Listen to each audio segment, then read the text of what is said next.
Welcome to 843 TV. I'm Wayne Morris with WHHI-TV. And I'm Will Ware. I'm with WHHI-TV. And today we are here at the Port Royal Sands. It's a very beautiful area on the Battery Creek. Lots of history and a huge event coming up here in July. And Joe Lee is our first guest. He's going to be telling us all about that.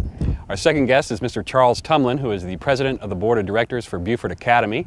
And Mr. Tumlin's going to tell us about Beaufort Academy's new head of school and a state championship for their varsity boys soccer team. And our final guest is Lee Copeland from the Technical College of the Low Country, and she's going to tell us about an amazing program for high school seniors to be able to get a free education at TCL.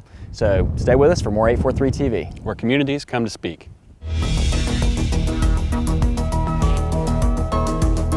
843 TV, where Bluffton comes to speak. 843 TV, where Port Royal comes to speak. 843 TV, where the town of Hilton Head Island comes to speak.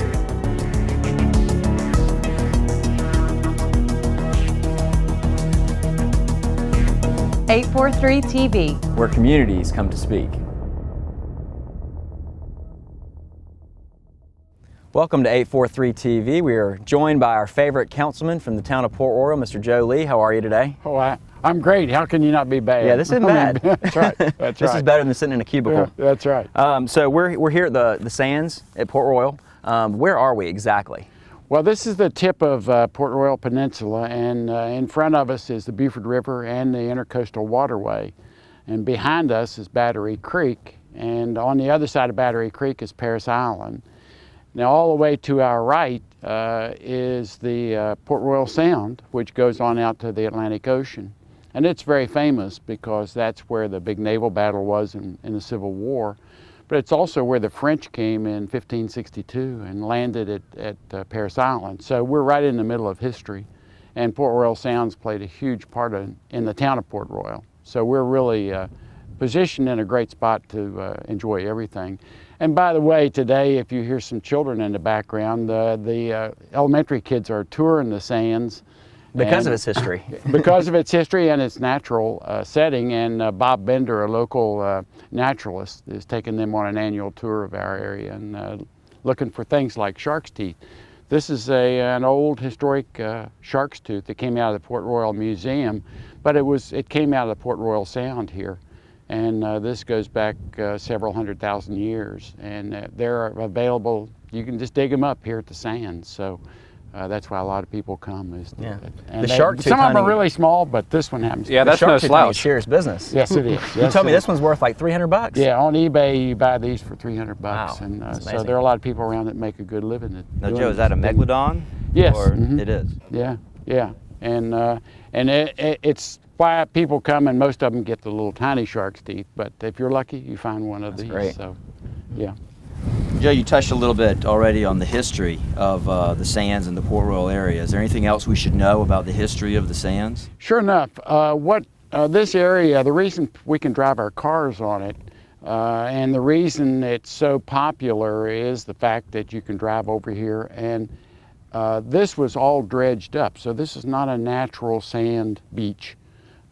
This is a dredge area or spoil area. So it's man-made. And so the state law allows you to drive on these properties. And this was part of the original port property, which was divided up in the 1950s.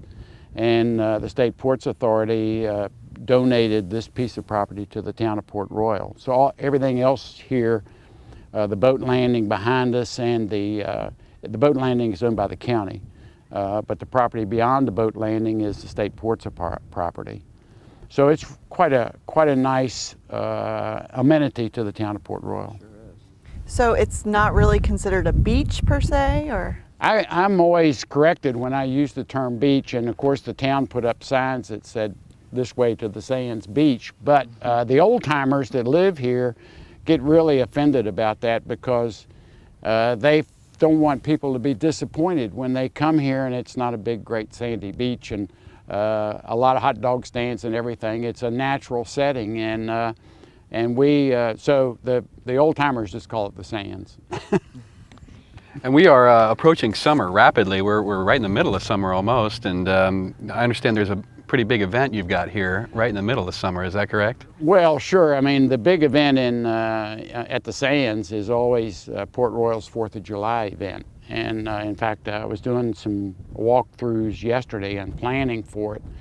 The fireworks we do fireworks at dark, of course, and this year Parris Island again will not have their fireworks. So we'll have the only fireworks in the area, and people will start coming into the Sands. It's blocked off to automobiles, but they will start bringing their blankets and their children and come and enjoy the area. And then at 5 o'clock, we have the Marine Corps band will be playing. The guy sets up his fireworks shooting off stuff behind us over on the tip of the Sands, and that way we can everybody can enjoy it. It goes out over the water, and it goes 5 o'clock till like 10 o'clock at night, and there are probably 5,000 or 6,000 people here on the Sands, and when it's all over, all those people funnel out through the one road you came in on, so it's quite fun. But you got just as many folks coming by boat, I think, yeah, correct? I mean, the bay is usually full of boats, and it's a great family picnic type of an event. Yeah, and it's going to be low tide that night, so it's going to help a lot. People won't have to get flooded off the Sands. So. Well, nobody does events quite like Port Royal does. I know that for sure. Well, we get a lot of practice, and we love it. We love it. Practice makes perfect. That's right. That's exactly. So you were telling me earlier there's some things that maybe you're concerned about with the Sands. Can you elaborate on that some? Well, yeah, and I think in the paper and in a lot of the media this last month or so, we've had a lot of as the weather's turned good this year. Most of the people enjoying the area are parents with children, and during the week, and they're out here and they're enjoying all this. Well, there are some people that are not so nice that bring their vehicles in and take advantage of the sand. They throw them into four-wheel drive and do donuts in the sand. And I know they're having a lot of fun and they're showing off their vehicle, but we have children and animals and everything, and everybody's in jeopardy when that happens. So the normal reaction to that is, as a town council person, we get calls, well, let's shut it down. Let's not let any vehicles out on the Sands.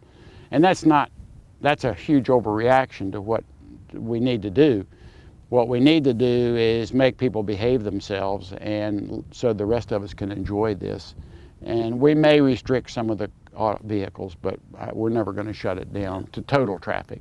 But it's a case where just people don't behave. It's always a few that ruin the masses. And that's all, every case, that's what it is. Well, don't do donuts on the Sands, folks. Please, please. Well, Joe, thanks for being here today, and thank you for being with 843 TV. Stay with us. We'll be right back with more.